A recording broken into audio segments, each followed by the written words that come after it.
Good day, EV world. I'm Richard Flentge, your host here at EVTV, and this is the first show without Mr. Jack Rickard. And I would want all of the fans and all of the people that have supported him over the years, how happy he was with all of your support and interaction with this show and support of EVTV and the products. I have been with Jack now for about 11 years, almost continuously. I was with him every day for the last 4 years, and he was certainly a person that I loved and had a great admiration for him. And I would let you know that I did speak at his wake and gave him honor. Jack always got up on a Monday morning, fired up, and drank his coffee and had his cigarettes. And if he couldn't get something stirred up on his own, I would help him. And he passed away peacefully on a Monday morning with a loving wife that honored him up till his death, just as a wife should do. And his family was also with him. So thank you again for all your support. And we want to let you know we're still in business. And he had left instructions and left continuance for the business, and we are going to continue to do so in his honor. We still have quite a bit of things on our new product plate. We have inventory in stock. We are shipping every day, and we can continue to fill your orders, and we're going to develop more innovative solar builds. And I would like to tell you that we're also working on where we can mix in some of the compilations of Jack's past videos and get him still in the mix. He has close to 350 videos, and I know you guys know how long they are, but we will go through as we work forward into the future and have some clips of Jack, some of his nifty sayings, and make some good Friday shows for all the EVTV viewers out there. And we want you to stay with us and continue to support the mission here, and that is to change the world so that they can be free of the cumbersome gasoline and chained to the grid. That's our goal. It really always was a higher meaning for Jack, and it is for me as well. People will really be set free. When your transportation energy costs are near zero or at a low point, and you can self-make your own power, you will have the ultimate freedom.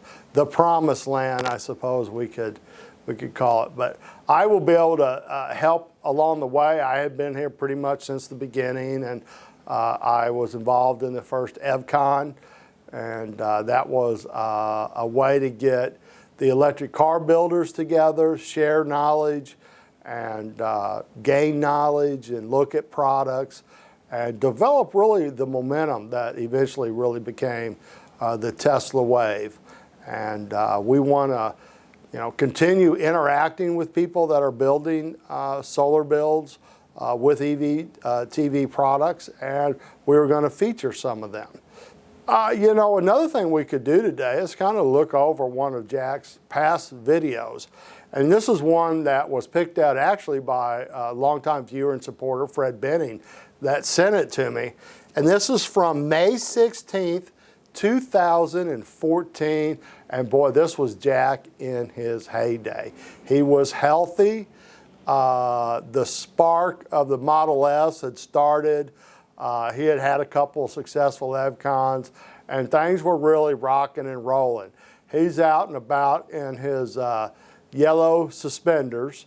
It's a show that I co-hosted and basically was the straight man and tried not to get in his way, but we still had a lot of fun with it. The headline of all the things he covered in this show was the CAN 72, the new Scott Drive inverter, which came from New Zealand. The electric VW thing was still getting built, the electric Carmageia, and an electric boat. So let's take a look at some of the highlights from the May 16th, 2014 video. Hello, I'm Jack Rickard, and this is Electric Vehicle Television, EVTV. I have here with me today Richard Flentge. Welcome back, Richard. It is good to be back. How have you been? I have survived. I'm still standing, and that is as good as I could say it. Well, I kind of expected Brain to be here today. I know. You said you got the word. What's his... His he went in to get his finger looked at. It was a little more serious than what they had originally anticipated, and they're looking at some more surgery, possibly. He's like a two-fingered typist now. Is he going to be down to one-finger typing? I'm telling you, it'll be a fast finger. But we pray for him, and I would always ask everybody, we will hold him in his prayers through the weekend. And he has decisions to make, and we hope he recovers fully and gets back here. Well, I sure hope so. Do you know anything about electric vehicles? Well, I know something interesting that came up about the industry and the whole fossil fuel debate and this oil pipeline, which there have been actually several pipeline spills in the last 45, 60 days. They had a very large one today in Los Angeles. Oh my goodness. And it was above ground.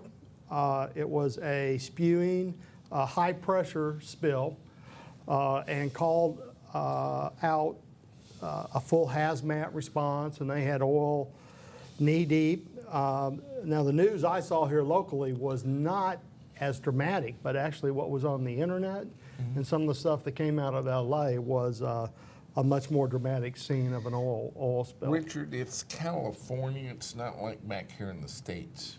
Okay, different country? Yeah, it's like a different country. We've been flailing away about this XL pipeline, and now this happens in, of all places, Los Angeles, which this morning apparently they reported it was 1 million gallons. 1 million gallons.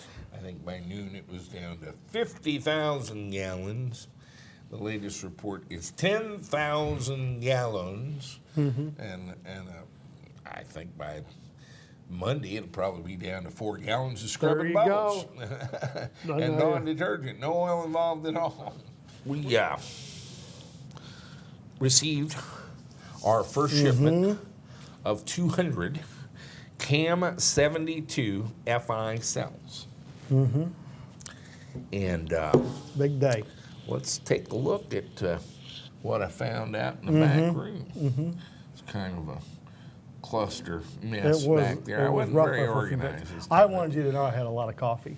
I actually was. I wanted to apologize. I was very coffeeed up. Your coffee is a bit more powerful than Mother's Folgers, and I was a little.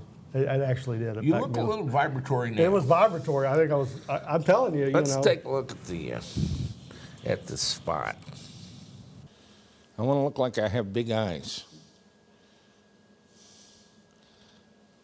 Well, when last we spoke, we were in the battery lab testing the new CAM Calb series cells.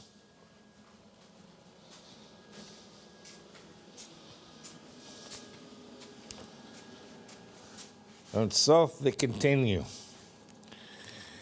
Actually, we do have 3 here of the new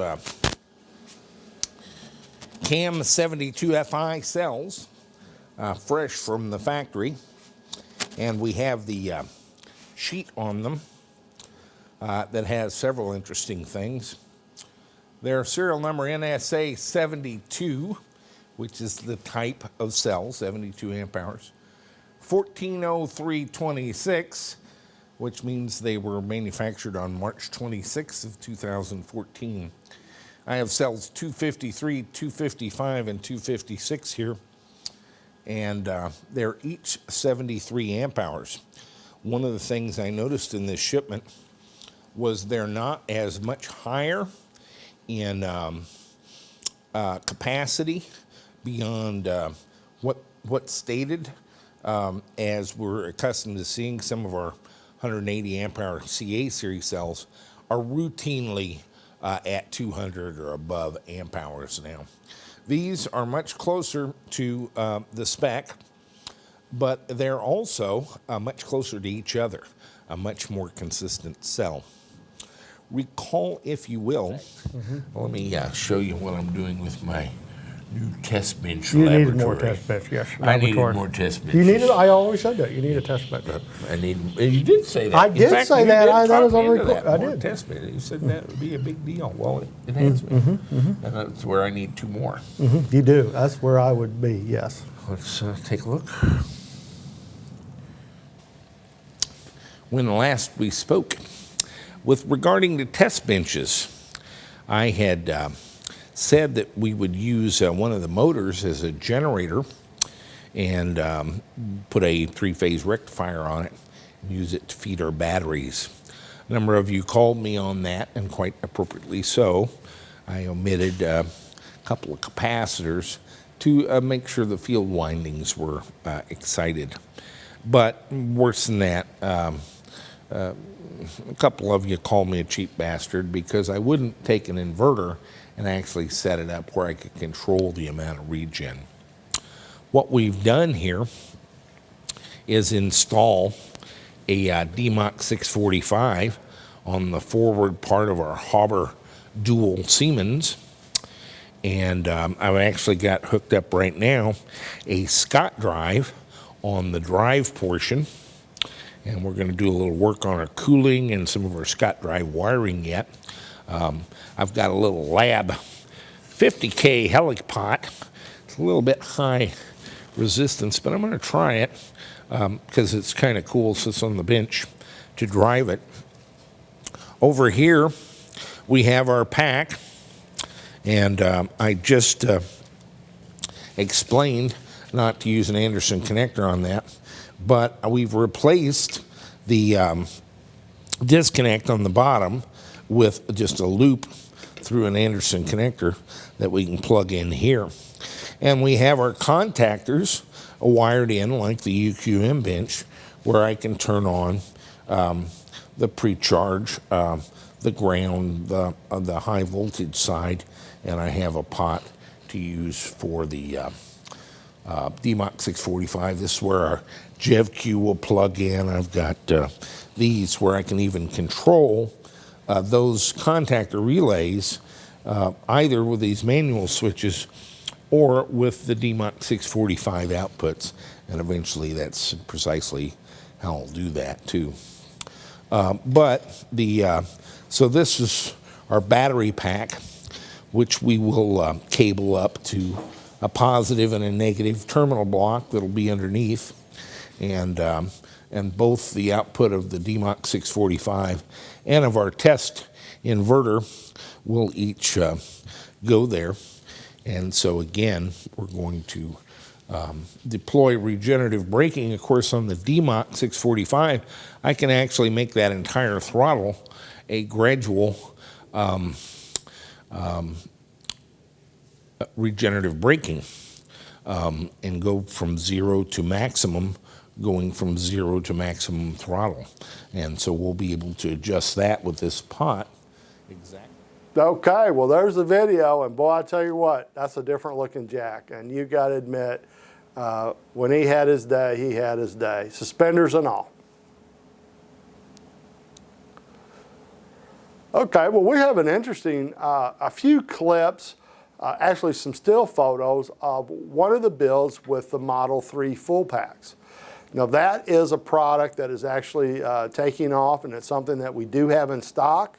And this is from one of our early purchasers, early customer, Troy Rutherford, and it's got some still photos of his build. But you can see the cleanliness and the tidiness and really the professional level of care he took to put this build together. But this gentleman has developed his own personal power plant with a large battery bank. And it is something to aspire to. And if you want to be set free from the grid, this gentleman certainly shows the way. Let's take a look at a couple of those pictures. Okay, here we have Troy's outside build. This is really a solar garage. These are all 4 of the Model 3 batteries contained in their auto packaging. Now we have the batteries holding and discharging at 348 volts. These are all 4 displays showing a charge cycle. You can see that in the green. Here is this Sandy inverter reading the voltage and then the AC out. This is his solar PV array consolidator boxes. And now we have his transfer switch where you can see he can be on his solar or if something goes down, back on the grid. Well, Troy, I want to know more. I would like to see more. Maybe we'll get another video or feedback from Troy, but that is certainly the way to do it. If you can go first class, he certainly did, and that's the way to show a power plant build. Now behind me is a poster actually from some of the early days of EVTV, and Jack put this together kind of I guess on a whim, also sort of after some of the other statements that people had said, but this was something that he had spoken about his goals. And this is the EVTV goals. We are going to change the world. And boy, he did. I can tell you, I was standing by his side when people would not believe that the future was going to be electric cars. Analysts would call and argue that it was going to be a hydrogen car, it was going to be this, it was going to be a propane, it was going to be that, and there were like 4 sales a month of electric cars. And Jack said, it's going to be the electric car, and I believed him. And I tell you, it has become more than a phenomenon. It has set the standards of automobile design, and it's the momentum of that is going to keep going as we convert to the electric car. It's just going to keep happening. But what you need to know is, in history, nobody was saying that when he started saying it. He was one of the very first voices out there. Jack also said he never met a connector that he ever liked.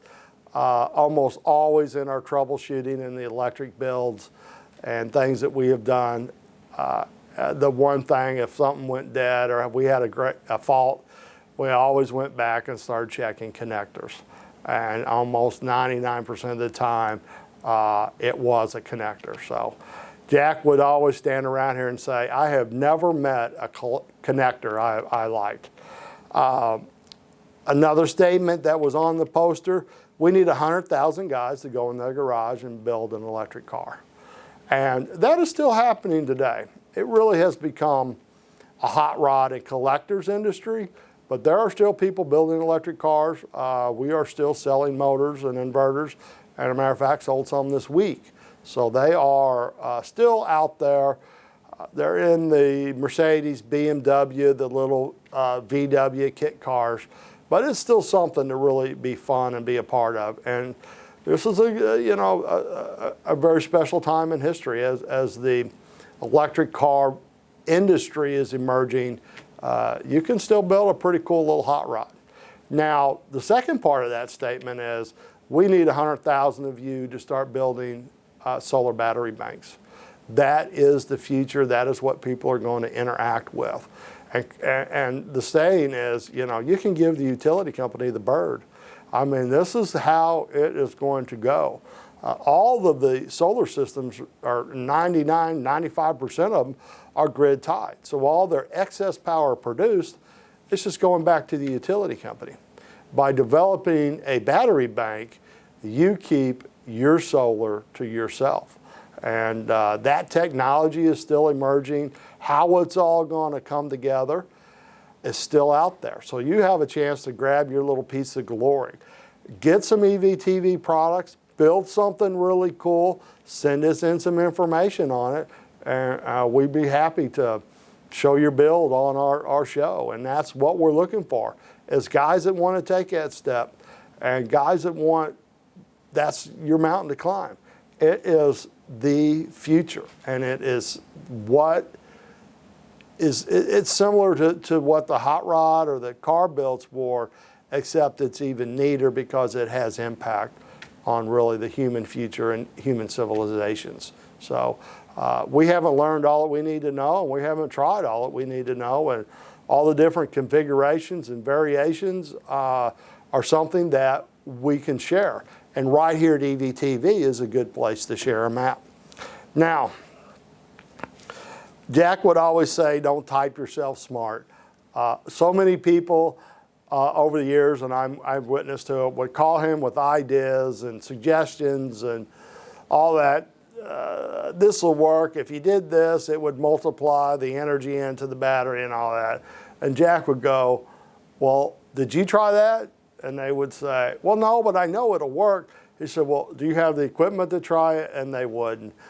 So many things in your mind work out, but we're all from the show me state here at EVTV, so we like to be shown in fact that works. And I will tell you that with the very first PowerSafe builds and the AC coupling, you know, Jack took the money out of his pocket and plopped down, you know, $10,000 or $15,000 on equipment, and he wasn't sure it was going to work. And he flipped the switch, and he could have blown up everything that he had just purchased. And he had done that a few times, but on that occasion, it did not. And there is risk involving in developing some of this. So you can type and you can think and you watch YouTube videos, but if you don't configure the equipment and try to test it and make it work, there's really no way of knowing with this electrical. So that is one of his mantras, is about, you know, try it yourself. But another thing that Jack always talked about, obviously, was balancing and knowing your batteries. So we still number batteries. We keep records on batteries. As soon as they come in, we test them and tag them. So, you know, bottom balance, keep your batteries, get them all the same start point. And that even holds true with the Tesla. So that is some of the mantras of Jack, and we're going to continue them. We're going to change the world, and we're going to keep building solar and see what kind of places we can go. We want to go with you viewers. So keep in touch with us. Give us feedback. We want to see your builds, and at some point, maybe we'll all get together again and talk about solar and electric cars and go to a drag race and, you know, maybe have solar cars or something. So there's still a bright future here at EVTV, and we want you to be a part of it. Keep supporting us with the products that you buy. That's how we keep our oxygen. That's how we keep this going. And we do listen to our viewers, and we will give you the proper response and continue this great mission of the sustainable energy movement. Thank you. I'm Richard Flentge. We'll see you next time.